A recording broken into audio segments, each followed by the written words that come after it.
Buenas, el siguiente video es una explicación del mapa conceptual que hemos elaborado analizando previamente los conceptos descritos en el libro El origen de la familia, la propiedad privada y el Estado de Friedrich Engels. Nuestro video consta de 3 partes. En la primera parte expondremos la evolución del hombre en sociedad y su paso del salvajismo a la barbarie y posteriormente a la civilización, realizando un análisis de los aspectos más importantes en cada una de estas etapas. La segunda parte plantea la evolución de la familia y su relación con el proceso anterior, desde las primeras formas conocidas de organización familiar hasta llegar al concepto moderno que conocemos de esta. Finalmente, se explica el concepto y origen de la gens, y se analizarán las características de esta en las formas sociales más relevantes como lo son la griega, la ateniense y los romanos, entre otras. Iniciamos entonces en la evolución de la organización social, planteando el siguiente interrogante. ¿Cómo evolucionaron las formas de organización social que hoy conocemos? Pues bien, para responder a esto, Engels plantea un concepto que él ha denominado estadios prehistóricos de cultura. Para ello, divide la evolución social en 3 etapas que son el salvajismo, la barbarie. Cada uno de estos presenta 3 estadios, estadio inferior, estadio medio y estadio superior, los cuales presentan características representativas. Y por último, la civilización, siendo esta la cúspide de la organización social. Respecto al salvajismo, en su estadio inferior, el autor propone que la única manera de que el hombre sobreviviera en medio de las fieras debió haber sido trepado en los árboles, de los cuales a su vez obtenía su principal fuente de alimentación. Asimismo, manifiesta que el humano primitivo, aún en estado de salvajismo, necesitó de alguna forma de lenguaje articulado para comunicarse con sus semejantes. Ya en el estadio medio, aparece el fuego, el cual brinda abrigo, cambia las condiciones nocturnas y se convierte en una forma de ahuyentar a algunos animales. Aparece la lanza y por consiguiente la pesca, la cual trae el proceso de movilización a lo largo de los ríos y las costas. El estadio superior del salvajismo se caracteriza por la aparición de utensilios de caza y utensilios domésticos. El siguiente eslabón es la barbarie, y su estadio inferior se caracteriza por la aparición de la alfarería en barro, la cría y domesticación de animales y el cultivo de plantas. Ya en el estadio medio ocurren procesos diferenciados. En el hemisferio oriental, por ejemplo, se dio el pastoreo de animales, mientras que en el hemisferio occidental se inició el cultivo de hortalizas y la construcción en un material llamado adobe. El estadio superior de la barbarie se destaca por la aparición del mineral hierro y sus procesos de fundición para la elaboración de diversos objetos. Aquí encontramos los primeros indicios de una escritura alfabética y se desarrollan la agricultura y la ganadería. El siguiente peldaño es muy importante, ya que por lo que podemos observar, cada etapa del ser humano ha venido articulando sus avances más significativos como si los viniera heredando de sus antepasados.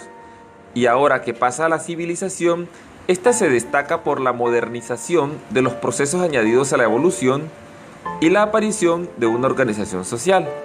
Lo más destacado de esta etapa fue la estandarización de las técnicas de agricultura y ganadería y la aparición de la esclavitud. Esta última, muy importante recordarla, porque comienza a marcar las diferencias entre los seres humanos.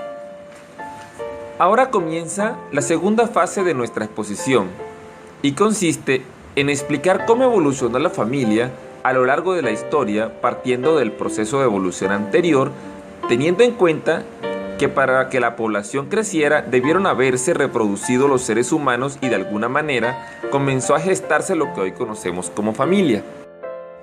La familia es el elemento activo de la sociedad y nunca está estancada. Puede considerarse que presenta una forma inferior y una superior establecidas por la evolución misma de la sociedad, la cual a su vez establece sistemas de parentesco. Estas conformaciones las abordaremos teniendo en cuenta los tipos de unión marital que pudieron surgir en cada uno de los eslabones que analizamos anteriormente.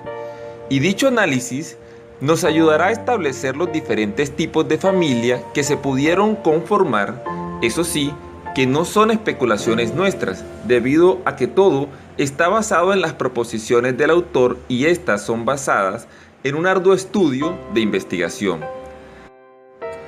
Engels expone que derivado del salvajismo, pudo surgir un tipo de unión que solo tuviera en cuenta el sexo, basados en la única intención de procrear la especie, y tal unión pudo dar origen a un tipo de familia a la cual definió como familia consanguínea, en la cual padres y madres, hermanos y hermanas, abuelos y abuelas se podían unir entre sí formando un lazo familiar de consanguinidad, razón por la cual le otorga este nombre.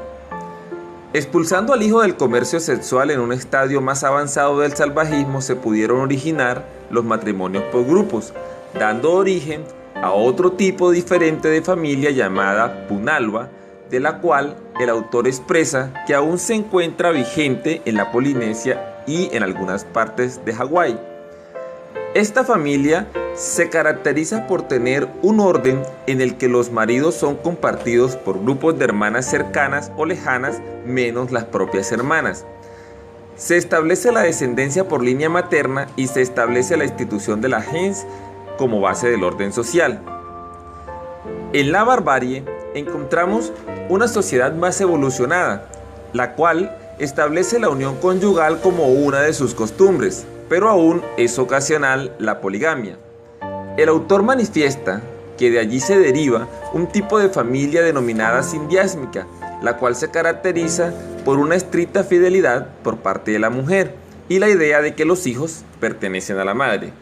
Por último, en la civilización, encontramos la unión marital más conocida en la actualidad, que es el matrimonio monogámico, que también es el más aceptado, y de allí surge la familia monogámica, que se caracteriza por el predominio del hombre por la paternidad, herencia y normalmente solo el hombre puede romper lazos y ser infiel.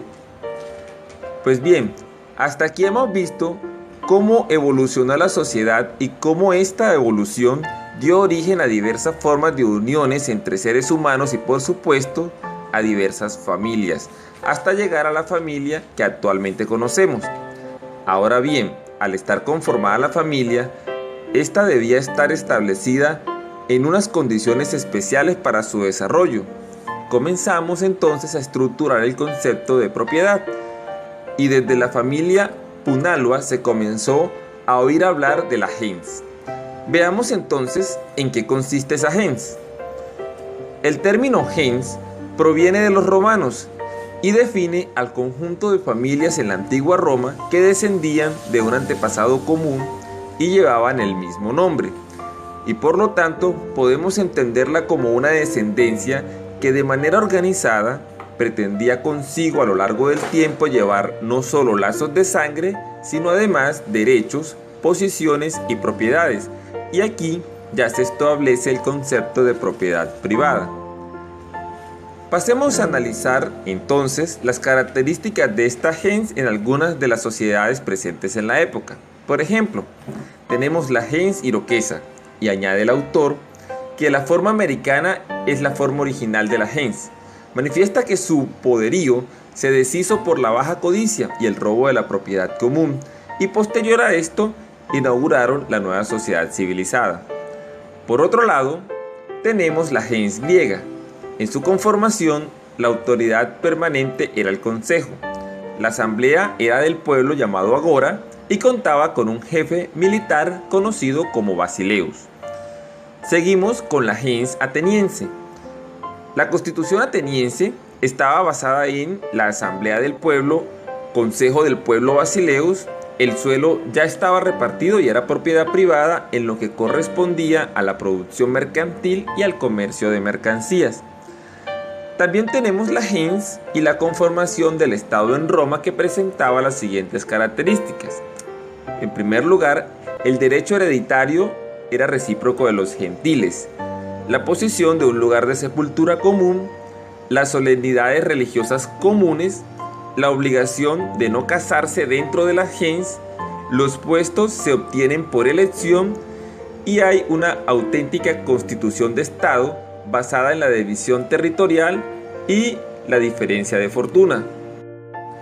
Finalmente, y no menos importante, se encontraba la gens entre los celtas y los germanos, que presentaba rasgos importantes como: las mujeres tenían voto en las asambleas del pueblo, estaba en uso los matrimonios temporales y en caso de separación se concedía a la mujer grandes privilegios como el pago de sus servicios domésticos.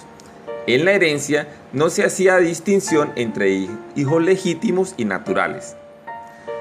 Ya instituida la familia, las diferentes gens e instaurada la propiedad privada, una sociedad podía estar conformada por varias gens que a su vez estaban constituidas por un determinado número de familias, cada una de ellas con sus principios y códigos establecidos y posesionadas de sus propiedades. Engels manifiesta que de las diferencias generadas entre estas gens debido a diversos factores como sociales, culturales, religiosos o simplemente morales, se originó una lucha la cual definió como estéril y en la que estaba en juego la estructura de la misma gens e inclusive la propiedad privada. Entonces, se hizo necesaria la institución de una entidad contradictoriamente superior a la sociedad, la cual regulara y funcionara como autoridad por encima de la sociedad. Y esto es lo que le hace contradictoria, el pensar que no puede ser superior a los seres humanos algo establecido por ellos mismos. Sin embargo, así nace el Estado, que viene a ser una comunidad social conformada por varias gens con una organización política común y un territorio y órganos de gobiernos propios, que es soberana e independiente políticamente de otras comunidades y que su fin establece la convivencia entre las diferentes gens. De esta manera, damos por terminada nuestra intervención. Esperamos sus comentarios